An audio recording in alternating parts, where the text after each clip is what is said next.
Bonjour à tous et bienvenue dans l'invité de l'Écho sur France 24. Mon invité est Giuseppe Lavazza. Il est vice-président du groupe Lavazza, qui est 6e producteur mondial de café avec un chiffre d'affaires de 1,4 milliard d'euros. Lavazza vient de fêter ses 120 ans, une maison fondée à Turin en 1895 par votre arrière-grand-père Luigi Lavazza.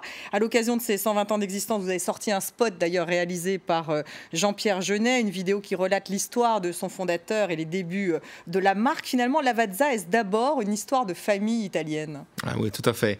Je représente la 4e génération dans le business et une famille consacrée à la passion du café et naturellement une entreprise qui cherche de se développer au niveau international sans perdre ses valeurs de tradition et d'entreprise familiale. Donc c'est difficile, c'est une chance quelque part, et c'est aussi un fardeau de l'autre?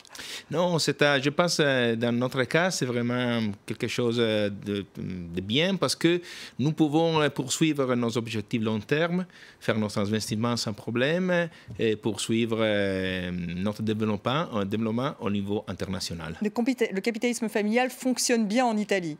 Fonctionne bien, surtout au niveau du secteur alimentaire où il y a vraiment beaucoup d'entreprises qui sont de petits champions et avec attention extrême à la qualité et surtout à chercher de garder la tradition.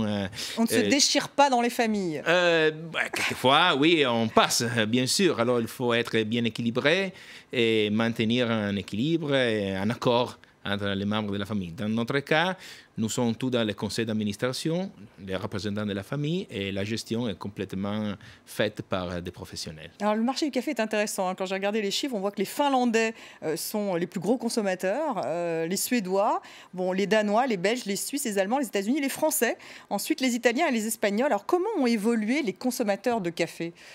Le café est un phénomène mondial. Alors, il y a des marchés qui sont un peu plus, je peux dire, consolidés, comme l'Europe, qui est toujours le marché leader en termes de volume, mais aussi il y a des parties qui sont totalement en développement, comme l'Asie, comme l'Afrique, comme aussi l'Amérique. Là, ça démarre, parce que finalement, les producteurs sont plutôt les pays du Sud, donc Brésil, leader, Afrique et aussi Asie. En revanche, les consommateurs sont justement l'Europe. C'est assez étonnant. Oui, mais aussi dans les pays consommateurs, dans les pays producteurs, excusez-moi, il y a une tendance à devenir de plus en plus des pays consommateurs. L'exemple le plus évident est le Brésil, qui est le plus grand producteur mondial, mais est aussi le plus grand consommateur mondial. Il a passé les États-Unis, qui détenaient le primat depuis longtemps. Maintenant, c'est le Brésil, mais nous avons des autres pays. Le Brésil a dépassé les États-Unis? Oui, c'est le premier marché. Les États-Unis est le deuxième. Et après, par exemple, il y a aussi l'Indonésie, le Vietnam, qui sont pays producteurs qui deviennent plus en plus des pays consommateurs. Qui consomment. Oui. Alors la dosette a-t-elle encore de beaux jours devant elle? Parce que manifestement, elle a bouleversé un petit peu la consommation du café.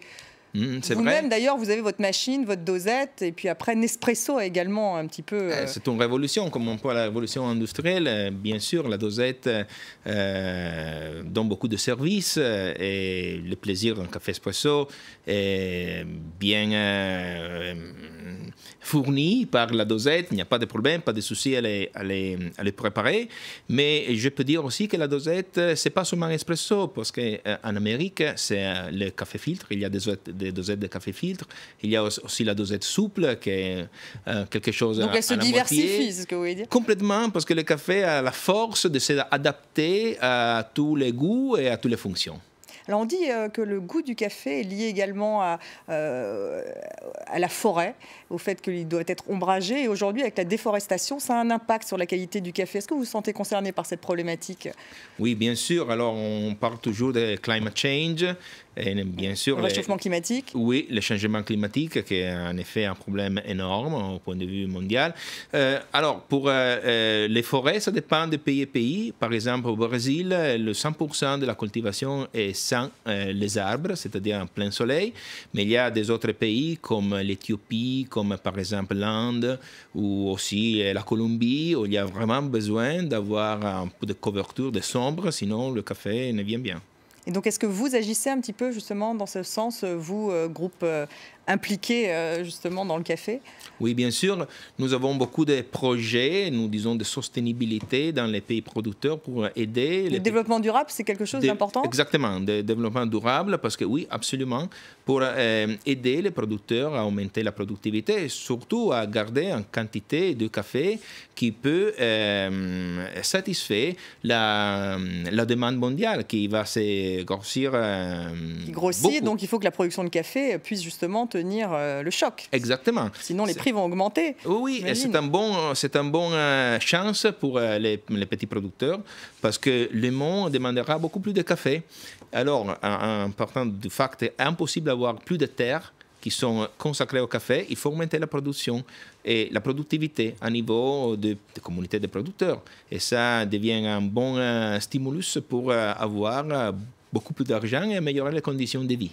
Alors Lavazza est leader en Italie avec 45% des parts de marché. Alors c'est vrai que ce marché du café est devenu très concurrentiel. Comment résister face aux multinationales comme justement Nestlé par exemple? Il faut être un peu smart, c'est-à-dire il faut bien connaître ses limites, notre potentiel bien sûr.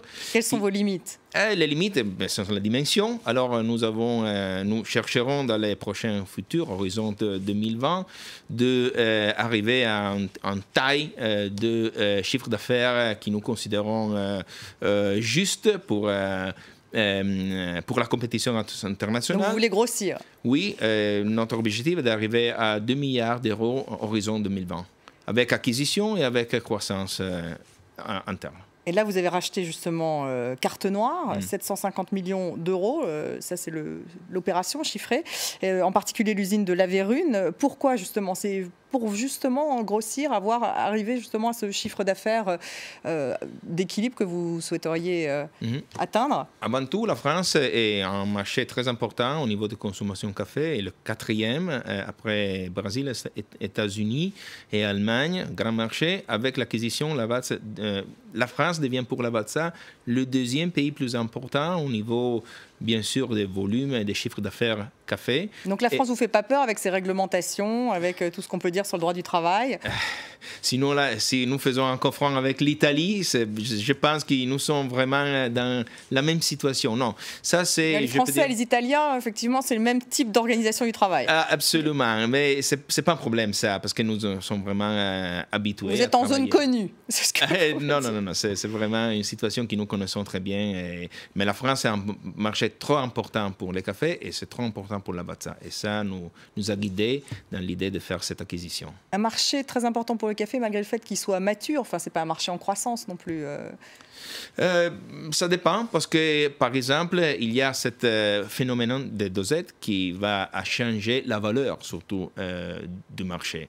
Et dans notre stratégie, nous cherchons ce que nous appelons des petits champions, des grands champions locaux, comme par exemple Carte Noire, qui est une marque leader en France, avec une notoriété incroyable, 20% du marché. Donc, que comptez-vous faire justement de Carte Noire? Développer les dosettes? Quel est votre projet, votre stratégie? Bien sûr, continuer une histoire de grand succès, parce que Carte Noire est une marque leader en France, et il y a de très bonnes possibilités au niveau des dosettes, mais aussi au niveau du développement international. Notre idée est de venir ici pour grandir Carte Noire et pas pour la réduire. Grandir et l'exporter plus? Oui, c'est possible parce que naturellement, il y a le bénéfice d'être dans le groupe Lavazza qui est présent dans beaucoup de pays internationaux et peut-être surtout une bonne idée chercher d'utiliser aussi cette force pour grandir la présence de Carte Noire. Il y a des synergies possibles entre Lavazza et Carte Noire? Alors, il y a une complémentarité, je peux dire, en France, parce que Carte Noire est très fort dans les foyers, avec les 20% du marché. Lavazza est très fort dans les marchés cher, avec 19 000 points de vente. Ce sont deux marques qui resteront indépendantes aussi dans la gestion, mais sont tout à fait complémentaires. Allez-vous rapatrier la production en Italie, demandent les syndicats à La Vérune? Non, notre idée est de rapatrier les lignes utilisées maintenant pour faire des produits Carte Noire à l'étranger. Et alors, la base de La Vérune sera la plateforme pour toute la production de Carte Noire qui sera 100% made in France, exactement comme il est la marque. Alors, justement, on parlait de rigidité du marché du travail français. Alors, un mot sur Matteo Renzi, parce que c'est vrai qu'on en parle ici, on dit un peu comme un exemple d'ailleurs, en disant que lui fait des réformes, en l'occurrence le Job Act, cette réforme du marché du travail, puisqu'il a réformé le contrat de travail. Qu'en pensez-vous? Vous pensez que c'est un peu un modèle aujourd'hui, Matteo Renzi? Les réformes sont nécessaires et naturellement, c'est bien commencer à faire les réformes et tout le monde dit qu'il faut faire beaucoup plus de réformes. Alors, il faut aller plus loin, même pour Matteo Renzi. Il faut être un peu plus courageux, mais c'est déjà très bon d'avoir vu des pas dans la juste direction. Il n'est pas assez courageux, Matteo Renzi? C'est difficile parce que pour un politicien, il faut bien considérer beaucoup des éléments que, par exemple, les électeurs ne considèrent pas. Je pense qu'en Italie, la situation est compliquée, très compliquée. Il a déjà fait de belles choses pour chercher de créer un climat différent par rapport au passé. Nous avons besoin... Ça, vous pensez qu'il a réussi là-dessus? Sur le changement du climat, justement, il a réussi? Oui, parce que ce qui est important est créer les conditions pour faire de l'Italie un pays intéressant pour des investissements. Et donc, il est très important d'avoir de la stabilité, chercher d'éliminer toute l'incertitude qui, bien sûr, est problématique pour le business et pour les hommes d'affaires. Bon, on a l'impression que les patrons italiens et français disent à peu près la même chose. Hein. Merci. Mais nous sommes européens. Merci. Et ça, nous sommes unis. Merci Giuseppe Lavazza d'avoir été mon invité. Et merci à vous de nous avoir suivis. Restez avec nous sur France 24.